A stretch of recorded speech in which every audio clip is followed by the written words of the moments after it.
Приветствую! У нас еще только второй день наступившей недели, а веселуха продолжается полным ходом. Сперва хотел побольше времени уделить сегодня российскому рублю, но все-таки решил, что нецензурной брани здесь на канале должно быть как минимум поменьше. Поэтому давайте, как всегда, рассмотрим биткоин, а рубль оставим напоследок, посмотрим его график в том числе. Вот так выглядит крипторынок на данный момент, все окрашено в красный цвет. По объему торгов в топе все больше и больше стейблкоинов, кроме Тезера сюда залез и Binance USD, и USDC. Роста практически по монетам нет за 24 часа, а наибольшее падение у Theta Fuel минус 18,7% на данный момент. Падение цены биткоина пока остановилось на уровне 36280. Если же смотреть только биткоин, то февраль мы видим, что окрасился в красный цвет. Теперь даже и этот позитивный, судя по истории, месяц на данный момент является минусовым. Минус 3,38% на текущий момент. Хотя у нас еще есть как минимум неделя, чтобы выправить ситуацию. Индекс страха и жадности сегодня равен цифре 20, вчера была цифра 25.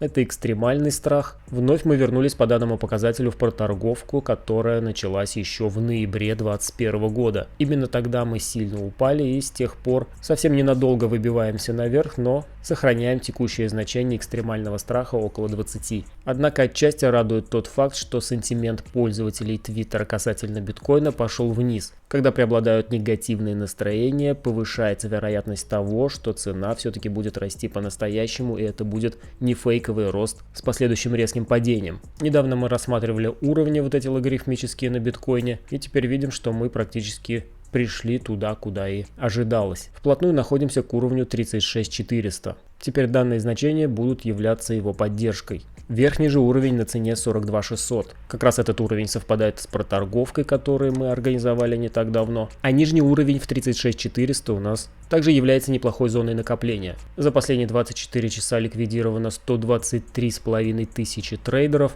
Забрали почти 400 миллионов долларов. Более 72% всех трейдеров это лонгисты. Вот так выглядят их ликвидации. Они немного повышенные, но по-прежнему на большом масштабе выглядит скромно. Если же смотреть локально февраль, то видим, как мы перебили предыдущий объем ликвидаций. Что означает, что давить еще есть куда и отнимать деньги есть у кого. За последние сутки шарты практически без изменений, лонги прибавились немного, плюс 3,4%, и на истории 2 недель мы видим, как лонги постепенно нарастают, без особо резких скачков. Компания Glassnode выкатила свой очередной отчет, в котором сообщается, что медвежьих настроений все больше и больше. В видео добавлю пару графиков, остальное постараюсь скинуть в свой телеграм-канал. Здесь они показывают, что активность сети находится на минимальных значениях, на нижней границе повышающегося тренда. Данный показатель также вел себя, когда мы были в стадии накопления, в стадии коррекции. Но здесь стоит учесть, это как интерпретировать данный показатель. С одной стороны, да, мы находимся якобы в медвежьей фазе по данному показателю, но с другой стороны, данные показатели могут свидетельствовать о том, что мы находимся в зоне возможного дна,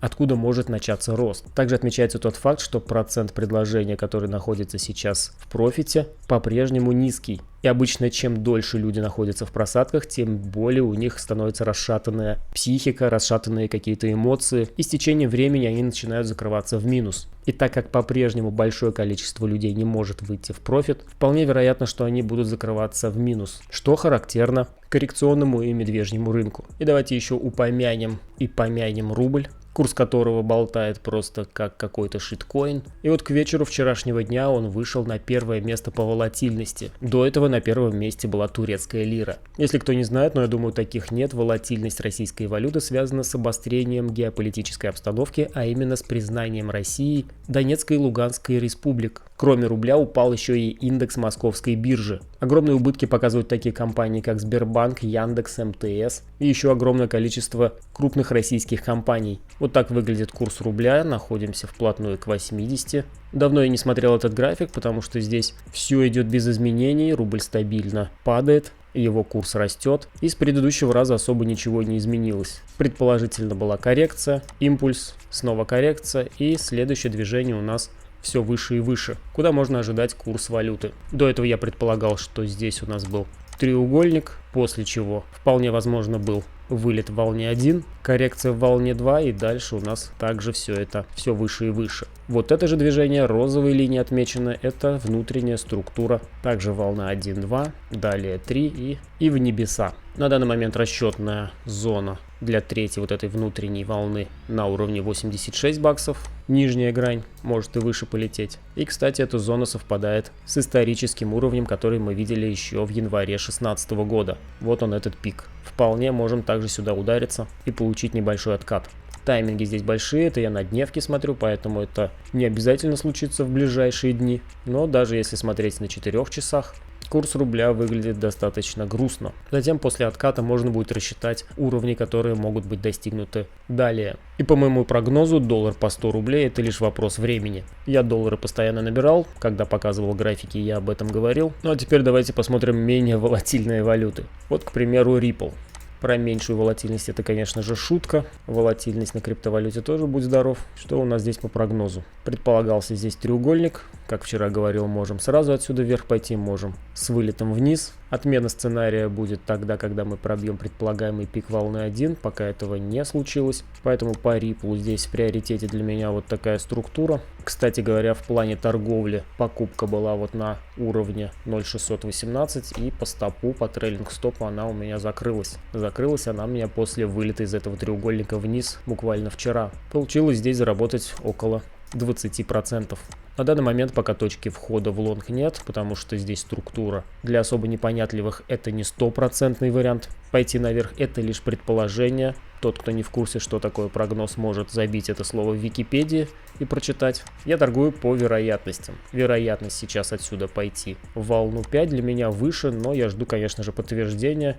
Просто тупо на предположение я заходить не хочу. Когда будет заходной импульс, на его откате беру, стоп за основание и полетели наверх, подтаскивая трейлинг стоп. В данной ситуации ориентировочная цель это предыдущий пик на уровне 0.89. На более глобальной структуре пока здесь справедлив сценарий также роста, и более глобальная цель это предыдущий пик структуры старшего порядка в районе 1.37, 1.35. В общем, думаю, мои действия здесь понятны. Ну и давайте еще глянем биткоин более подробно, что у нас здесь произошло.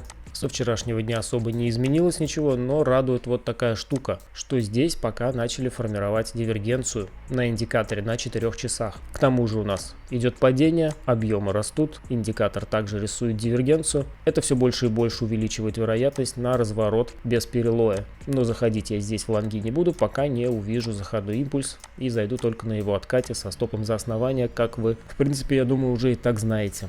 Но даже до сих пор встречаются в комментариях люди, которые говорят, ну ты же говорил, пойдет наверх. Почему он не идет наверх?